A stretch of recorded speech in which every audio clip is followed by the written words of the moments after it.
E vou fazer um breve apanhado sobre as outras 2 consciências que nós vimos nesse estudo, que foi a última vez, acredito que há 2 semanas atrás, 2 ou 3 semanas atrás.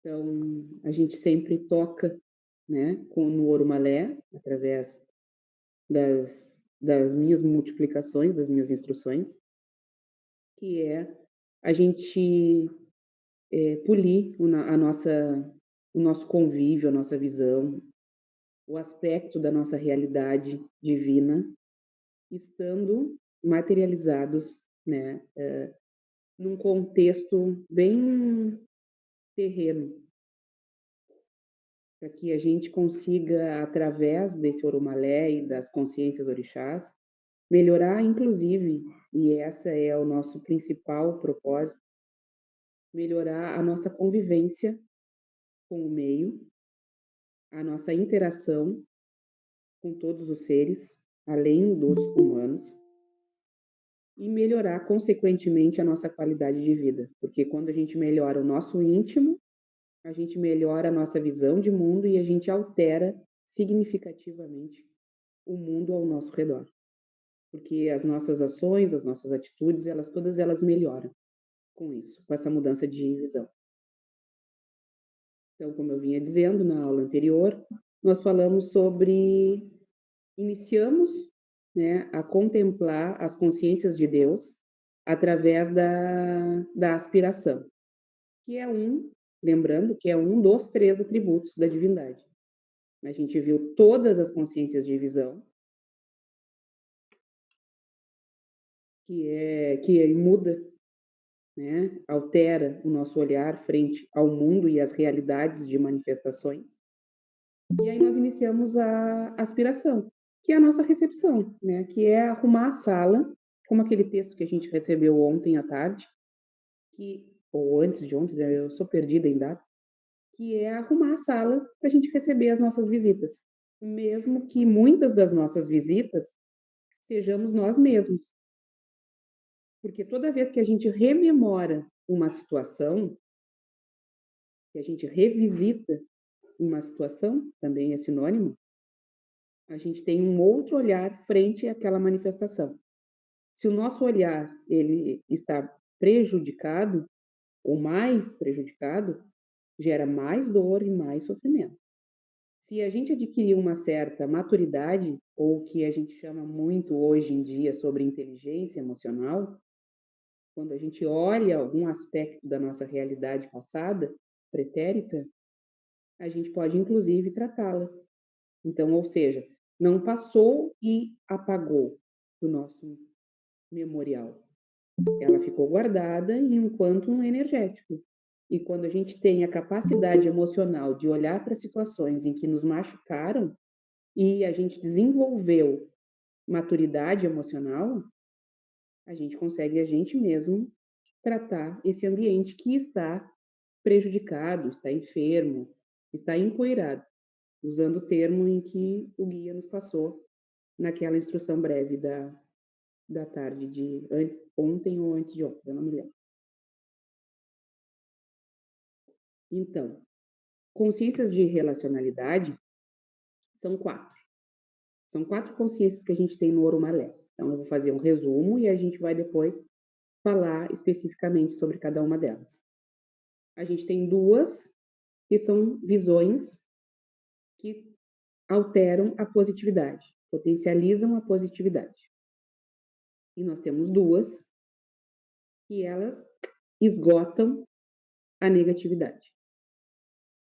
No estudo anterior do Orumalé, nós tocamos em 2 consciências, que é Pai Ossain, lembra que a gente falou sobre o orixá da folha e da conexão metafórica, que a folha ela não está aleatoriamente colada num galho de árvore, ela está interagente não só com a árvore, com o galho, com a seiva, com a raiz, mas também com todo o ambiente que entorna essa árvore, que é o sol, que é o vento, que é a água da chuva, enfim. Né? Falamos de Pai Ossain nessa metáfora ancorada no nosso bioma, que era ele, inclusive, um ponto natural da árvore. As folhas, inclusive medicinais, né? As folhas que curam. Falamos também de Mãe Maeleô, com as suas correntes marítimas, que que amadurece a positividade, é uma moralidade usual e presença de bom senso.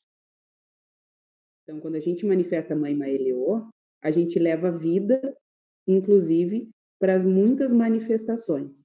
São as correntes marítimas que passam por dentro do oceano, favorecendo, inclusive, a vida oceânica. Então, quando nós manifestamos essa consciência divina, a gente vê os aspectos de um bom relacionamento que estão ali presentes e amadurece. Pai Ossain, ele fortalece, ele tem uma moralidade elevada e presença de bom senso. Pai Ossain, ele tem bom senso, presença de bom senso. Mãe Maeleô ainda não tem presença de bom senso, mas ela já vê a necessidade de ter e fortalece. Então, são duas consciências que veem o aspecto positivo de um bom relacionamento. Hoje a gente vai ver as outras duas, fechando a relacionalidade, e duas consciências que veem os aspectos negativos da relacionalidade. Então, eu gosto sempre de lembrar que o orixá dentro da Umbanda, ele não é uma divindade. Por mais que muitas vezes, na oralidade, a gente fale como se fosse. Então, toda vez que eu falar pai Dancó e mãe Iku, que são as consciências que nós vamos trabalhar hoje, a gente não precisa vincular uma presença masculina humana e uma presença feminina humana. A gente vê, e eu gosto muito de trazer isso para a nossa psique, para o nosso intelecto emocional, porque só assim ela é capaz de nos aprofundar e nos dar inteligência para lidar com as nossas adversidades, do que trabalhar com uma consciência orixá na superficialidade, em que muitas vezes, na maioria dos casos, nós trabalhamos e que não trata absolutamente nada da nossa enfermidade. A gente encarna e desencarna, participa de grupos religiosos, participa de casas religiosas, faz ritos, entrega oferendas, pede bênção, terceiriza a nossa cura e desencarna enfermo. E aí vai para a espiritualidade mais enfermo ainda. Não sei se está bom a minha voz, é que eu estou falando um pouco mais baixo, porque eu trabalhei essas madrugadas todas e eu falei muito nas madrugadas também. Então tá ótimo. Dilo, meu amado, querido.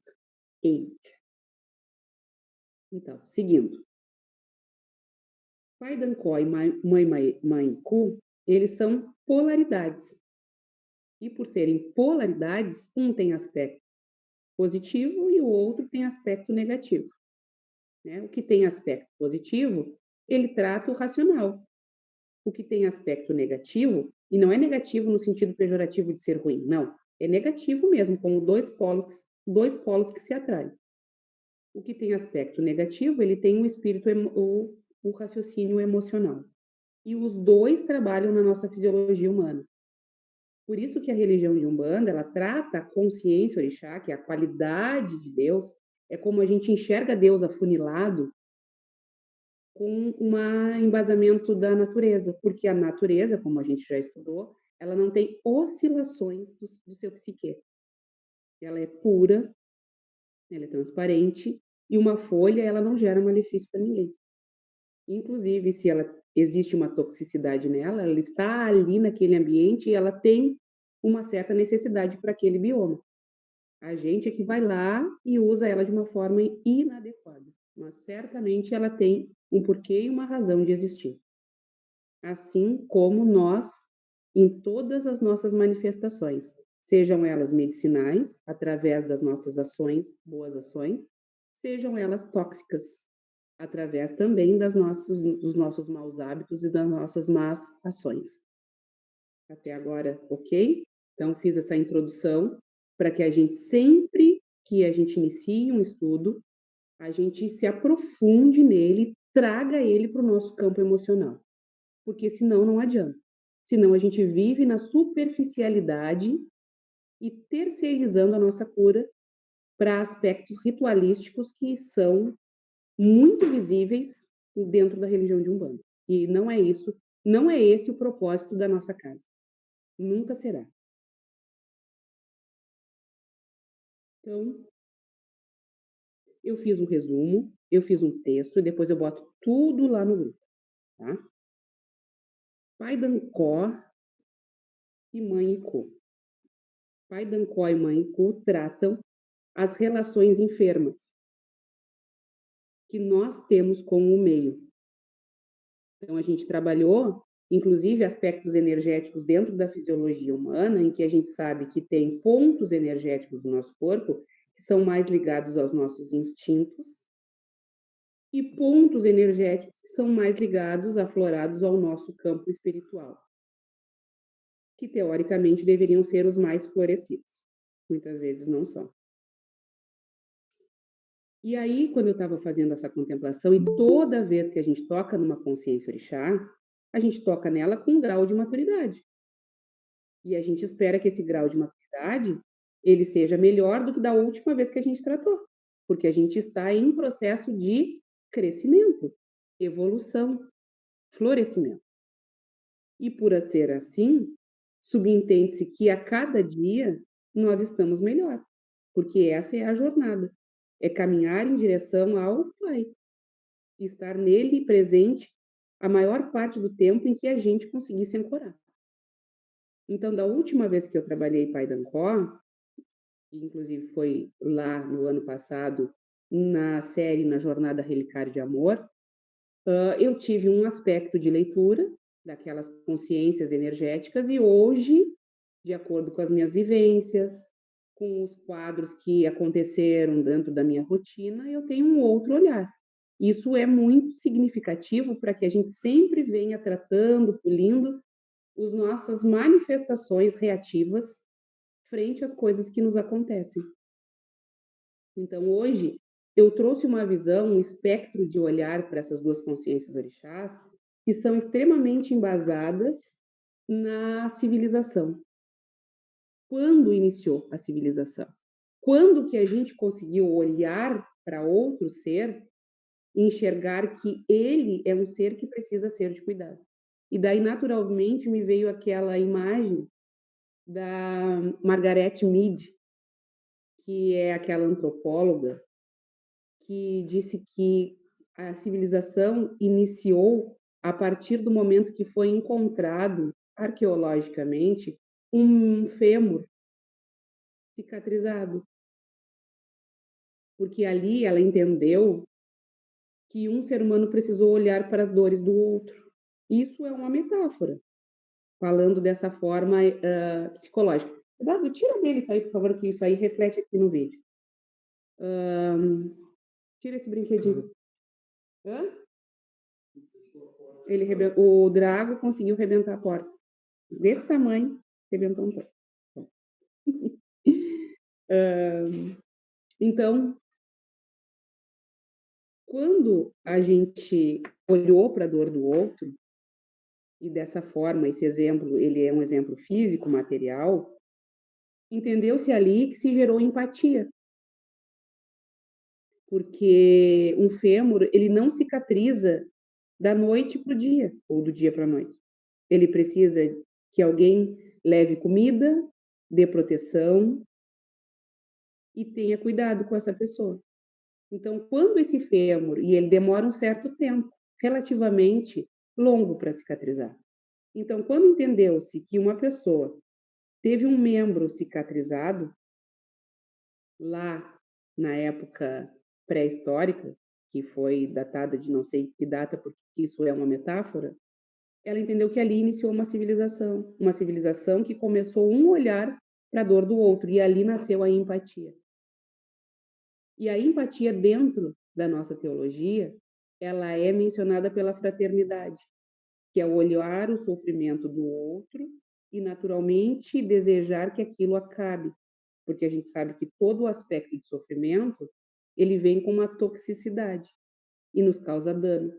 E esse dano muitas vezes nos causa rancor.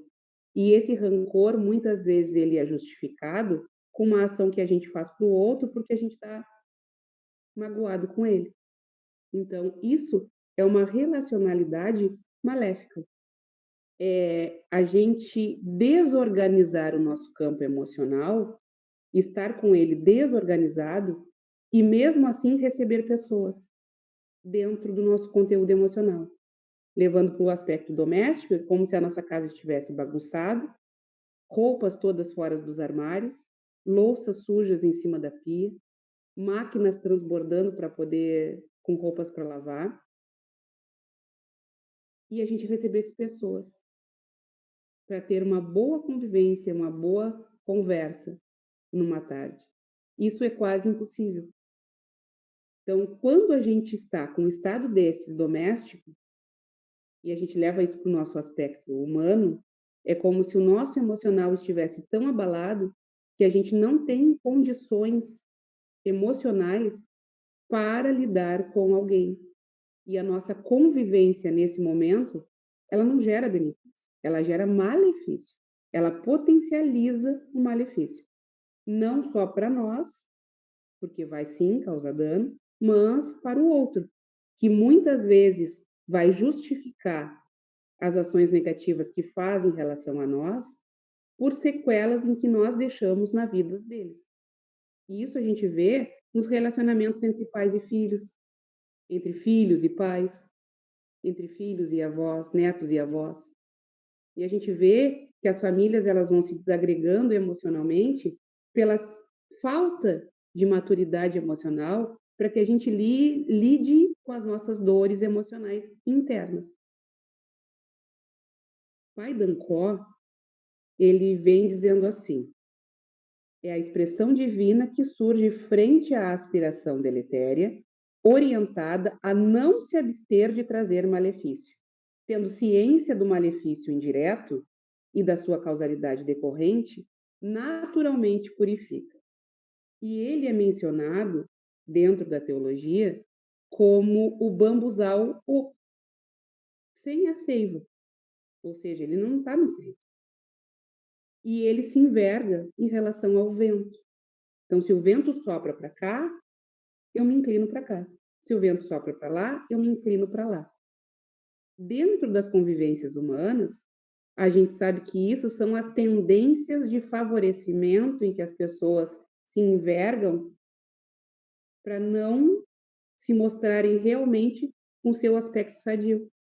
Então, eu me enquadro num grupo de convivência e eu não trato os meus aspectos, eu não me melhoro e eu sigo aquele movimento que muitas vezes causa malefício e eu não me abstenho ou não me empodero para dizer o que eu sinto em relação àquilo, porque de alguma forma aquilo me favorece. Ou favorece a minha solidão, ou favorece o meu emocional, ou me favorece de outras muitas formas em que a gente sabe que existem os favores. E isso se enquadra para todos os aspectos da sociedade, inclusive para o pro profissional. Quantas vezes a gente não vê as panelinhas dentro das empresas, né, dos locais profissionais, locais de trabalho? Porque as pessoas elas se fortalecem pela união, no aspecto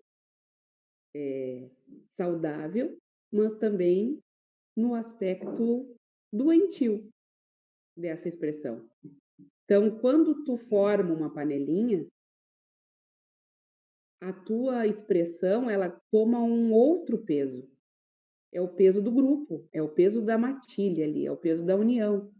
E aí todo mundo que chega até lá, se não está conivente com aquela situação, com aquele conceito de grupo, ele naturalmente ou ele é banido ou ele é descartado.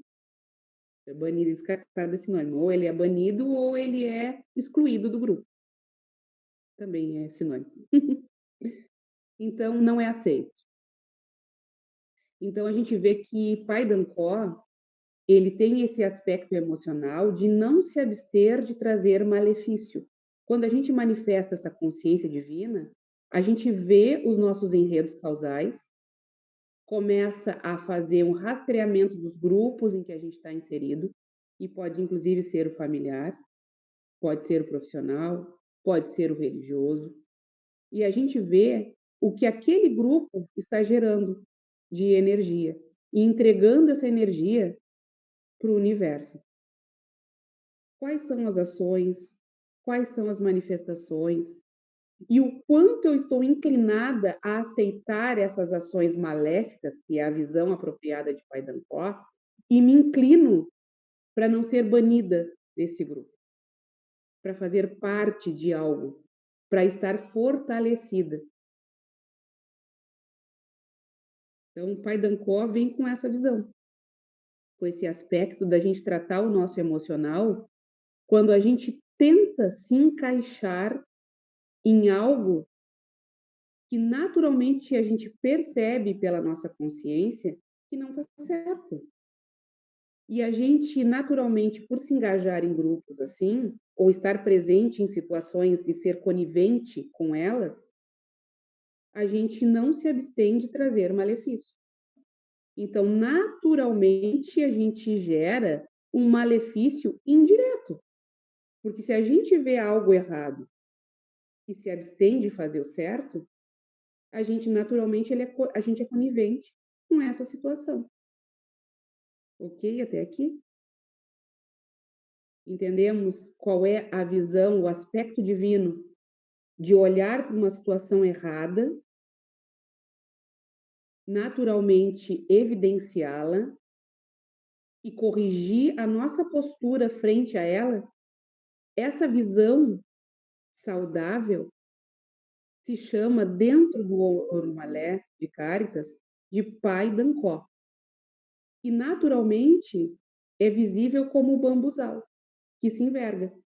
Quando se enverga, somos nós, coniventes com uma situação errada que gera malefício. O nosso envergar ou a nossa abstinência de uma ação positiva naturalmente gera malefício indireto. Ok? Muito bem. Pai Dancó é visto, então, como bambuzal. Quando a gente vê esse tipo de aspecto manifestando o Pai Dancó, a gente purifica as nossas ações. E quando nós purificamos as nossas ações, a gente deixa de encadear, ou seja, transmitir pelo mau exemplo para os nossos semelhantes e afins, inclusive muitos deles em carga genética, essas ações, que é o que a gente chama de maldição familiar. Toda família possui uma maldição.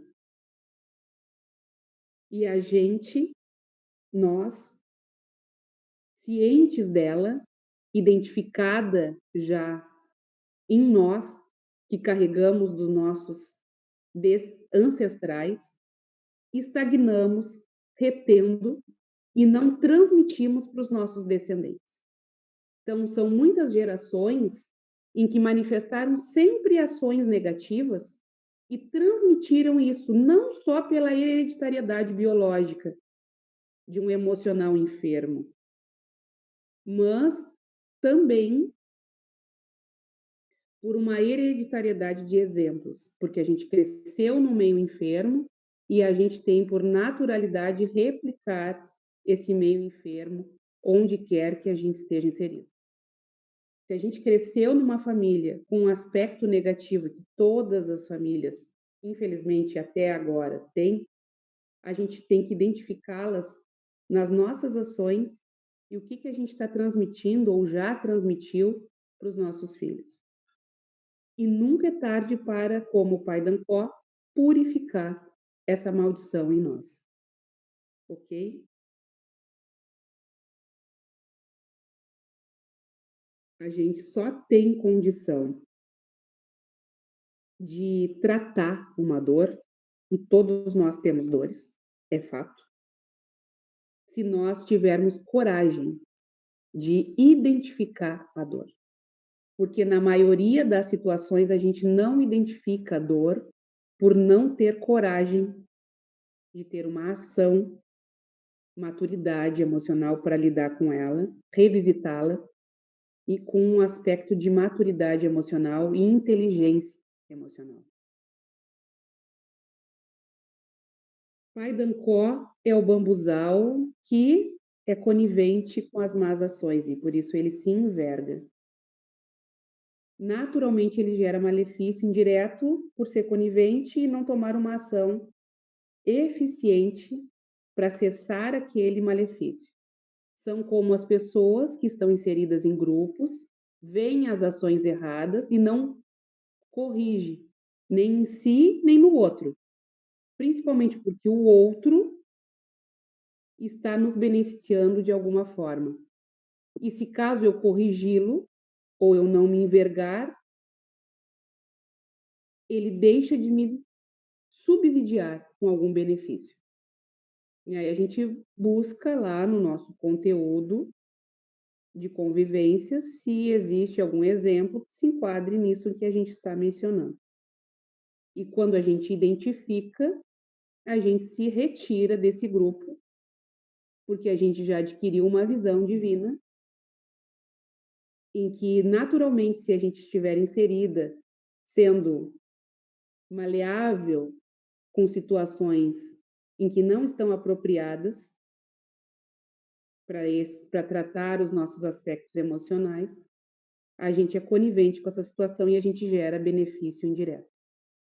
Então, Pai Dancó é importantíssimo dentro do nosso aspecto emocional, para que a gente não transmita, inclusive, as nossas maldições para os nossos descendentes, filhos, netos, bisnetos, e por quanto a nossa longevidade saudável tiver condição de nos manter em terra. Presente na vida, presente diretamente na vida dos nossos familiares. Porque ficamos presente na vida deles, muitas vezes eles querendo ou não, de uma forma sutil, através das lembranças e das percepções de vivências que estes tiveram conosco. Visto o Pai Dancó, passamos para Mãe Iku. Tá? Mãe Iku, ela não é conivente com a negatividade. É a consciência divina que enxerga a negatividade geradora. Então, ela identifica da onde aquele mal surgiu. Ela vai direto na causa raiz. E, consequentemente, ela está naturalmente ancorada nos mangues, que é aquele entrecruzamento vibratório também da terra lamacenta com a água, mostrando que ela trabalha o nosso campo emocional. Por consequência, ela tem uma polaridade positiva, enquanto o Pai Dancó trabalha o nosso lado racional, de raciocinar frente a algo que gera benefício e gera malefício e purificar e se abster.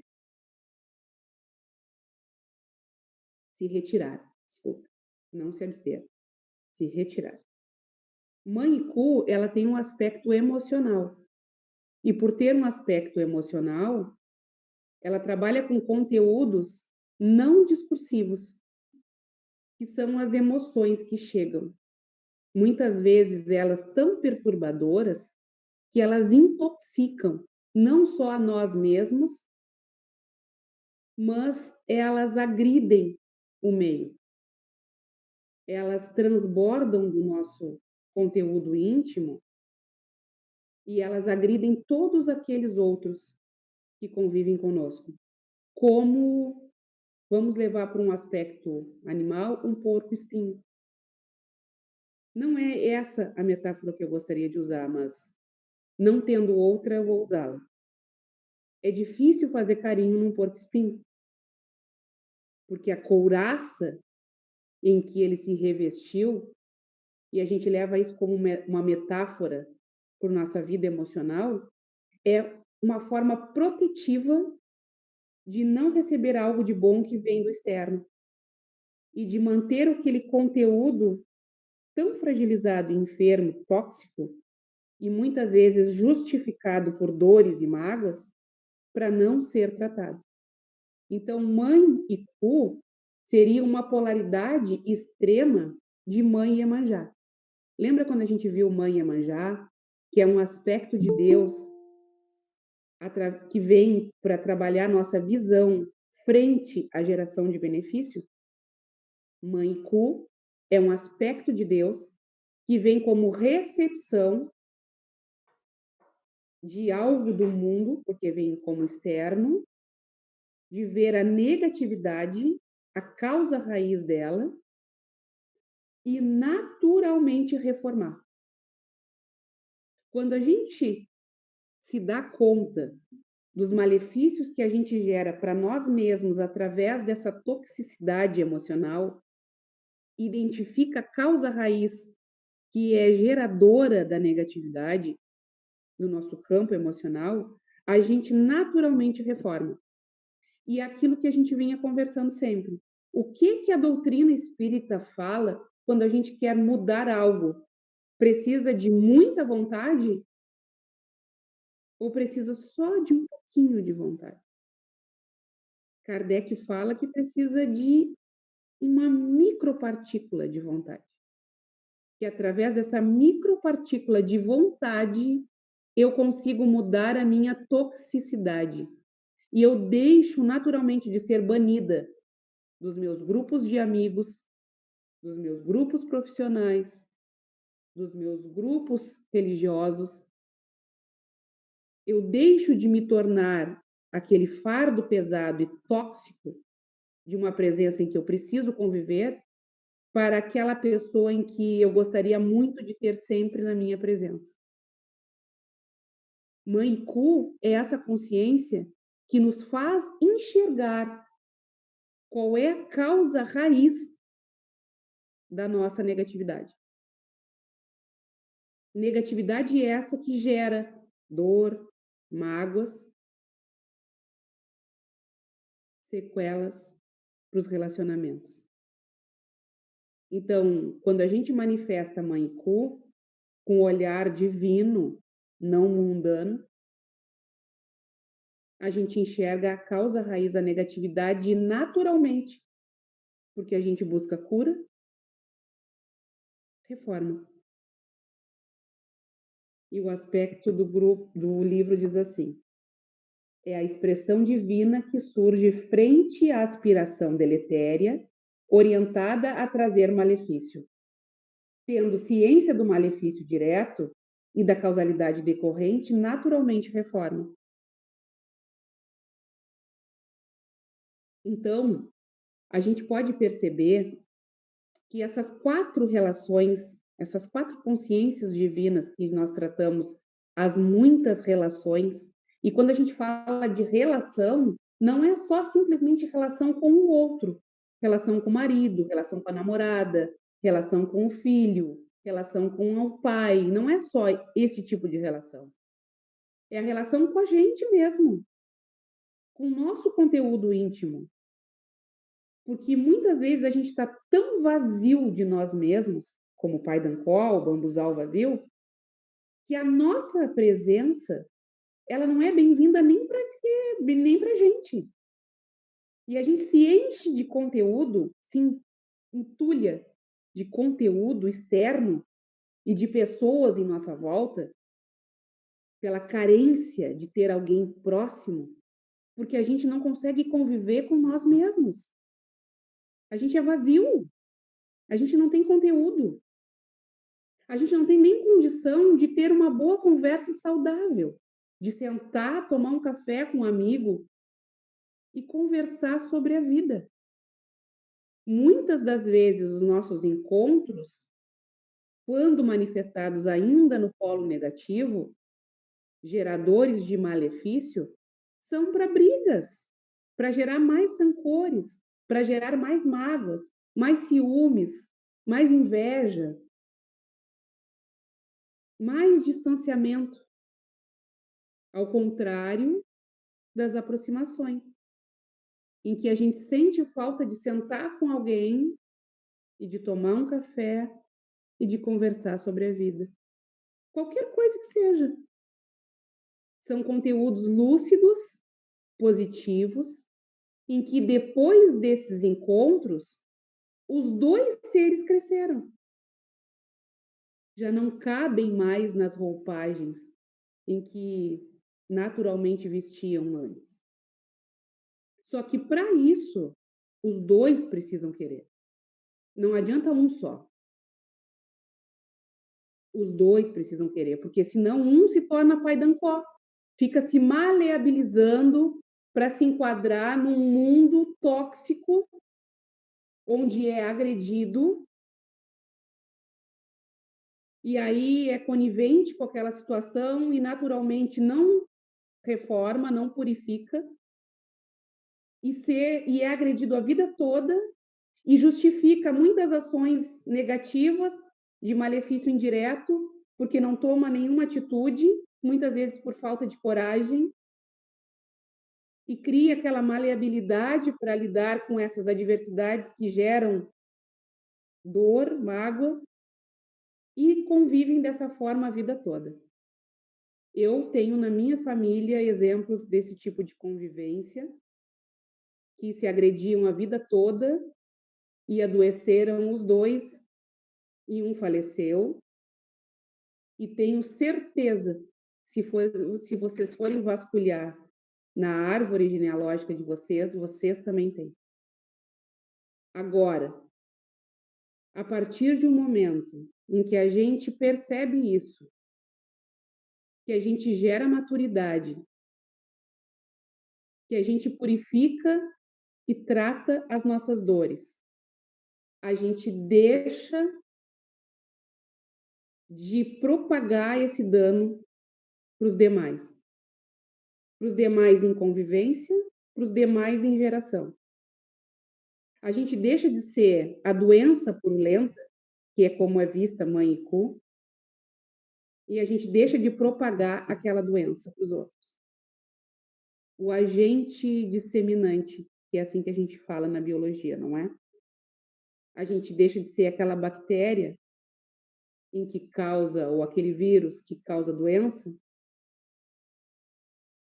e torna-se naturalmente aquele medicamento que gera saúde. Então, as 4 consciências que trabalham a relacionalidade é Paiosain, que são as árvores e folhas, e que fortalece as boas convivências. Ele tem uma moralidade elevada e presença de bom senso. E a gente enxerga isso como o altruísmo ou a empatia. E o exemplo disso é o exemplo que a gente deu do fêmur cicatrizado. Alguém, algum dia, dentro de um contexto de uma civilização totalmente embasada pelas necessidades físicas e regida pelos seus próprios instintos, olhou para a dor do outro e naturalmente se colocou à disposição. E aí nasceu a primeira relação social. Isso é uma metáfora que a gente pode, inclusive, levar para o nosso dia a dia. Quantas vezes a gente tratou o fêmur de alguém, sendo esse fêmur mencionado com uma dor, um sofrimento? Porque, naturalmente, a gente se coloca sempre na posição de ser tratado. E isso eu vejo dentro do terreiro, que é o nosso meio de convivência. A gente se coloca sempre para ser aquela pessoa a ser cuidada. Mas quando a gente vai ter maturidade para se colocar naquela pessoa a cuidar do outro, a colocar nossa dor dentro do bolso, dobradinha, e olhar para a dor do outro e cicatrizar, ajudar a cicatrizar o fêmur dele, com proteção, carinho e cuidado.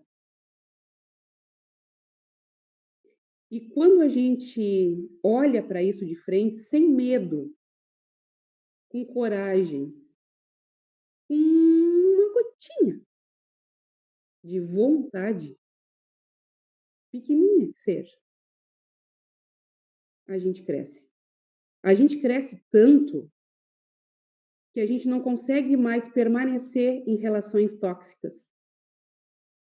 em grupos tóxicos. A gente não se encaixa mais em certas situações, porque a gente não é mais maleável frente a movimentos em que visivelmente vão gerar malefício indireto, porque a causa da negatividade direta não é tratada. E a gente, por convivência maléfica e conivência, a gente se abstém de ter uma ação para naturalmente reformar isso tudo. Então, Mãe Maeleô, correntes marítimas, amadurece a boa convivência, tem uma moralidade usual e presença de bom senso. Sem base madura de positividade, a cor dela é o branco.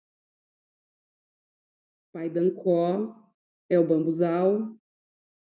A condição de Pai Dancó é purificar essas nossas ações que se enquadram em meios nocivos. A palavra-chave para Pai Dancó é aleatoriedade, ou seja, o que chegar para mim tá bom. Se eu estiver inserida num grupo que gera benefício, eu vou gerar benefício. Se eu estiver inserida num grupo que gera malefício, eu vou gerar malefício, porque eu trabalho na aleatoriedade. Eu não escolho por mim, eu me enquadro e me ajusto ao meio. E mãe e cu, ponto natural é o mangue. A consciência divina de mãe e cu e a aspiração dela dentro de nós é purificar, é reformar a nossa negatividade geradora e assim a gente reformar juntamente com isso a nossa causalidade. E ela trata a negatividade em nós através dos nossos maus hábitos que geramos pelas nossas más convivências. E a palavra-chave de mãe e cu é carência. Carência afetiva. A necessidade de ser sempre a que é cuidada. A necessidade de ser sempre a que é olhada, tratada. Sempre a eterna curadora, que não foi bem vista, que não foi bem tratada. E aí isso gera tóxico. E naturalmente esse tóxico ele vai contaminando os demais por convivência, por pareamento energético. E como a gente sabe que não só no mundo espiritual, mas também aqui no mundo carnal, as afinidades se atraem. E aí se formam os grupos a níveis profissional, social, religioso, que se atraem pelas ações afins e que nós chamamos corriqueiramente de panelinha. E que, graças a Deus, todas as vezes que os nossos aspectos negativos eles se condicionam a migrar para um estado desses, a gente reforma. E a gente olha para aquilo de frente e a gente trata. Porque um grupo que cresce junto, fortalece-se junto. Por isso que a gente fala que os elos das correntes, eles são extremamente importantes. Porque um elo solto, ele enfraquece a corrente inteira. Então, com isso, encerramos o nosso estudo sobre relações e não só humanas, porque nós também nos relacionamos com o meio em que a gente está inserido, da forma em que a gente trata o meio ambiente, da forma em que a gente trata aqueles em que não são confiados os nossos animais. Não é porque ele é um animal que ele não precisa ser muito bem tratado. Como um membro da família, sim. e sem contar que não é o mérito desse encontro também para alimentação, porque quando a gente se alimenta de um animal, a gente naturalmente se alimenta de todo o aspecto de medo e dor que aquele animal sofreu para nos alimentar, porque a gente tem uma visão condicionada sobre os animais. Alguns a gente trata como filho, outros a gente trata como alimento. E isso é um aspecto para se purificar ainda na nossa existência. Então, com isso, eu encerro o nosso estudo da noite sobre relações e abro para peço para o Luquinhas parar a gravação, porque é uma dica até inclusive que a Yas nos deu, que a gente fala melhor sem estar gravando. A gente abre os microfones e conversa, e aí surgem muitas preciosidades.